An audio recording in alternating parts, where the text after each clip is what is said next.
৮ দিন পর আমি আমার বেলকনিতে চা খেতে আসলাম। তার সাথে গাছগুলো পর্যবেক্ষণ করব, কারণ আমার গাছগুলোর অবস্থা খুবই খারাপ ছিল। আমি ২ দিন খুব সুন্দরভাবে চেষ্টা করেছি তাদের যত্ন করার জন্য। মনে হয় তাদের প্রাণ আমি ফেরাতে পারছি। আলহামদুলিল্লাহ, আমার গাছগুলো আগের মতো আবার সুন্দর হয়ে যাচ্ছে।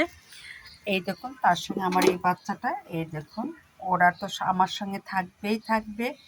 এই দেখুন, প্রতিটা গাছে আগের মতো আবার ফুল ফুটা শুরু করেছে আলহামদুলিল্লাহ। এই দেখুন, আমার ৮ দিনের পরে আমার পরিশ্রমের ফলে দেখুন চলে আসছে আলহামদুলিল্লাহ। কারণ গাছগুলো এসে দেখি যে কলি আসছে, গাছগুলো এসে দেখি পুরা শুকায় গেছিলো। এই দেখুন কি সুন্দর, আবার নতুন করে যাচ্ছে। এই দেখুন, সুন্দর ফুল ফোটা শুরু করছে আলহামদুলিল্লাহ। আমার গাছটা অনেক অনেক সুন্দর হয়েছে এই ২ দিনে আমি যত্ন করার পরে। এখন আমি চাটাও খাবো খুব তৃপ্তি সহকারে। ওই বারান্দায় বেশি ফুল ফুটেছে, কারণ ওই বারান্দার গাছগুলো আমি বেশি যত্ন করেছি, এইটাও করা শুরু করেছি। এই দেখুন, আমার নয়নতারা একবারে মরে গিয়েছিল, সেই নয়নতারা আবার জেগে উঠেছে।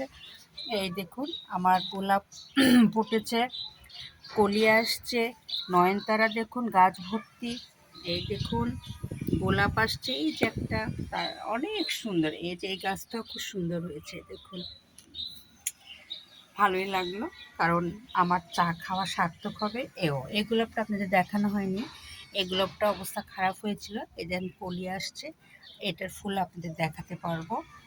এখন আমি ১ কাপ চা খাবো রিল্যাক্সে।